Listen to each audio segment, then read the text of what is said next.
Hello everyone. Today I am here with an interview with Professor Rajesh Misra sir. Professor Rajesh Misra, a long-time scholar and teacher from the Lucknow School of Sociology. The interview is conducted by my student Miss Priya Shukla. She is pursuing PhD under my supervision. Let's watch. Hello everyone, warm regards to all. Here we have prominent figure in sociology, Dr. Rajesh Misra among us, and he is also known as Master of Sociological Theories. His works revolves around class, middle class and class movements, and he has published many publications of books regarding the same, and his recent publication has been the book Gram Nagar Sambandh, which has been published recently. And I would like to tell you that the special thing about him is that he belongs to vocal tradition. He believes in the vocal tradition of disseminating and sharing sociological knowledge among his students, and he is one of the professors who believes that the student-teacher distance has to be minimized so that the learning and the socialization can be better and the learning of sociological knowledge can be carried forward. So here I would like to welcome you, sir. Thank you. Hello. Hello, sir. Beginning with the interview, I would like to ask you about the history of ISS. As we all are aware that ISS elections are around the corner, and I would like to know the history, the brief history of the ISS, its working and the election process. And one more thing, sir, I would like to know from you the evolution of the election process that the ISS has been gone through. Okay. Thank you. Thank you for generosity. I consider myself still a student, a chronic student of sociology, and little more than 5 decades I've been learning sociology. And as far as your point that I belong to vocal tradition, let me begin with saying that in India, the vocal tradition has been very strong. Even we call Veds, which also comes from talking. So you are rightly pointed out that I talk a little more, and but I taught sociology and generally sociology or social sciences. In fact, ISS began in the year 1951. The ISS founded by Professor G.S. Ghoriye, very famous professor of Bombay University those days. Now Bombay is called as Mumbai. So he was a spokesperson of Bombay School of Sociology, generally what we call it. In the year 1952, there began also an organ of the Indian Sociological Society, which is known as the Sociological Bulletin. It's our journal, which is still being published, and it is remarkable that is being published from 1952 to this day. Initially it was published biannually, and now perhaps 3 issues of this journal, generally published in a year. As far as the Indian Sociological Society is concerned, as you know well, that there was a competing tradition of sociology emerging in India those times. It was the Lucknow tradition of sociology. And I happened to be in this tradition. I joined later, but for a quarter century I was a teacher in the Department of Sociology in the University of Lucknow. And here there was a professor called Professor R.N. Saxena. He can be considered a disciple of the Lucknow tradition of sociology, he founded this another association known as the All India Sociological Conference. And he was, at that time he was in Dehradun. So the first conference of All India Sociological Conference held in Dehradun in 1955. And the president of the All India Sociological Association was D.P. Mukherjee, the teacher of R.N. Saxena. Let me tell you, the DP used to be called as D.P. Mukherjee was in fact representing the vocal tradition of Lucknow School of Sociology, or Lucknow tradition of sociology to be more exact. And Radha Kamal Mukherjee, every year publishing a book, can be considered as belonging to the written tradition of Lucknow sociology. So they founded an association called the All India Sociological Conference, and this continued for some period, about a decade.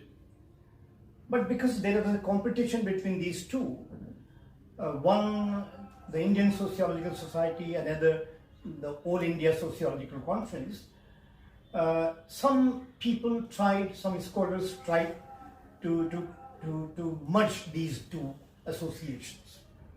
And ultimately in 1967, as our website, the website of ISS, it also presents this history, that in 1967 they united into one. The Indian Sociological Society, and mind it, it's two organs.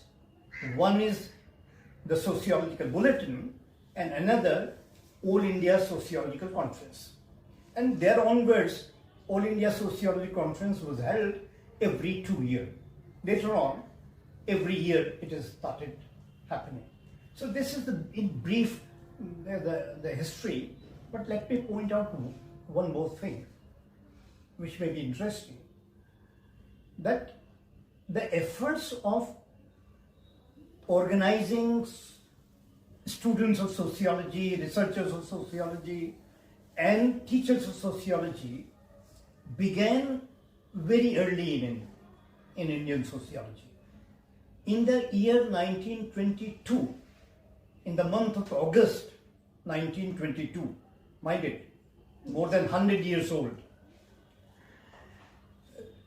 Professor Radha Kamal Mukherjee established a society known as the Lucknow Sociological Society. Its first conference, you may call it local conference, or first meeting you can call it, was held in the year 1922 itself. And on 11th August 1922, Professor Radha Kamal Mukherjee gave his presidential address. So for us, the organization of Indian sociology began in that year also, in the year 1922. So this is the brief history of the Indian Sociological Society. Moving forward ahead, I would like to ask you, sir, as election is going on, I would like to know that what has been changed since these years, and I would like you to highlight the evolution process that has been going around since the election has been started. In fact, what happened that as I told you, the president of the Indian Sociological Society was Professor Gurye, and he remained president up to 1967. And similarly, the president of All India Sociology Conference, after the death of D.P. Mukherjee, R.N. Saxena became the president. So when both were merged, for the first time, a united, the Indian Sociological Society had its president, M.N. Srinivas, Professor M.N. Srinivas. Thereafter, Professor R.N. Saxena after 2 years, and that continued over a period of time. And generally, there was a consensus. Unanimously, people decided who is going to lead the Sociological Society for 2 years. And that was decided sometimes as per seniority, or sometimes other things. And it continued for more than a decade. As far as I recall, in 1983, for the first time, the first election of the president of the Indian Sociological Society happened for the first time. And in election, Professor Y.B. Damli became the president, as I remember. I was in the faculty those times and a member of society. In fact, I started being active as a student member in the Indian Sociological Society in the year 1978.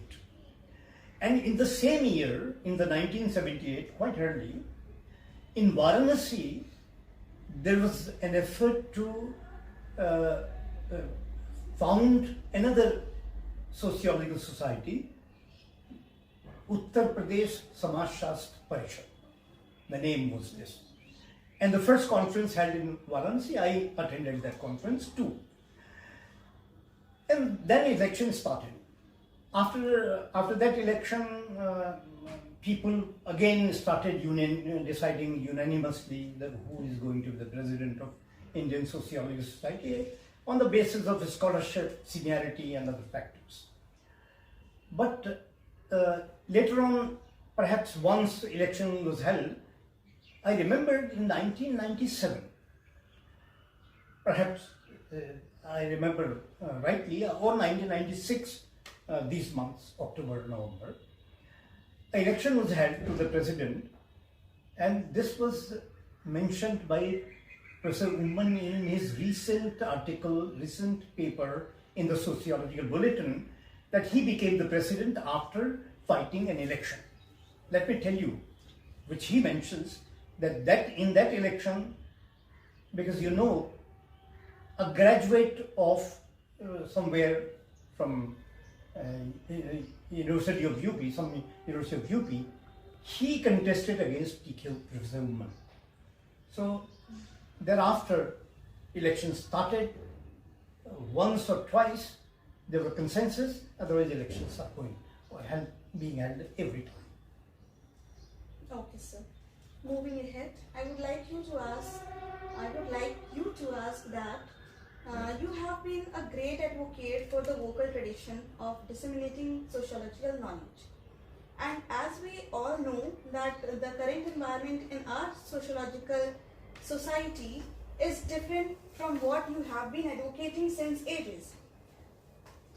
So in that regard, I would like to know your vision for society, for sociology and our sociological society overall. It's a very complex question, but I would answer only part of it, Okay, with your permission. Okay, sir. Because we are talking today about the Indian Sociological Society. Mind it, it is an association. And the vision of sociology is a very different kind of an issue. So I would not address at this moment that issue. Sure. I will only address the Indian Sociological Society. Though it's also a very complex question. However, I would like to say that in fact all academic associations, association of academicians, or maybe of historians, maybe of economists, maybe of other fields, even National Indian Science Congress, even that one, they in fact have a common kind of a vision, that if we are pursuing a discipline, sociology is a discipline, that the discipline, the knowledge created in the discipline should be published, disseminated, and as we know that younger people keep on joining the profession, the discipline. And these younger people come with very bright ideas, very new ideas, new visions, new imaginations.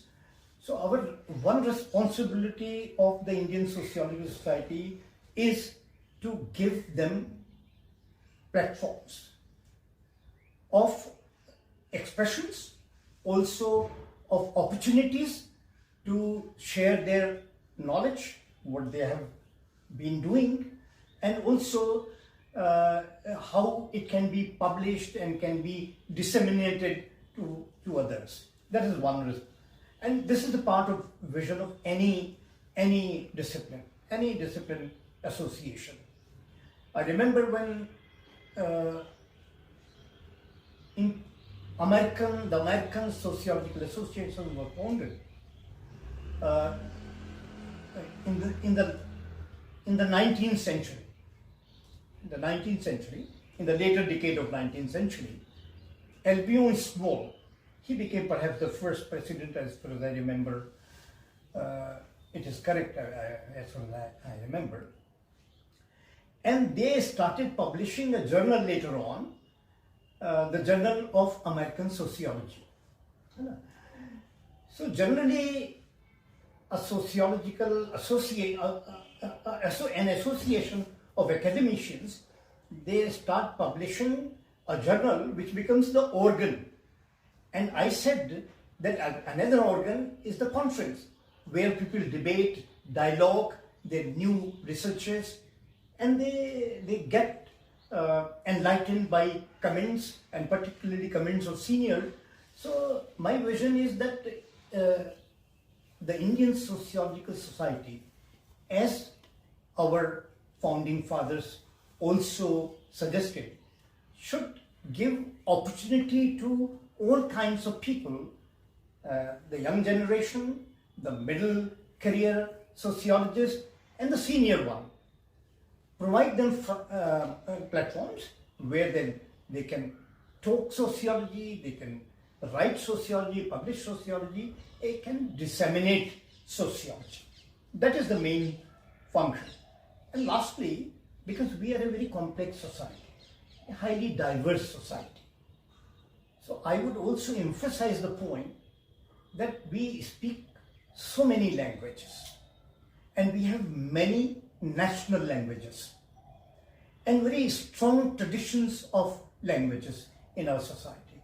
So I think that this is also a responsibility of Indian Sociological Society to provide platforms to a multi-language dialogue through translation, through publication and dissemination, not in one language but many languages if possible. That is my vision. But I can go on talking, it is a long issue. Thank you, Thank sir, you. for such a wonderful insight. And with this, we would like to thank you for the time you have given us and sharing us the wonderful insight, so that all the researchers in the field of sociology and everyone reading sociology or learning sociology can gain a wonderful insight. Thank you, sir. Thank you very much.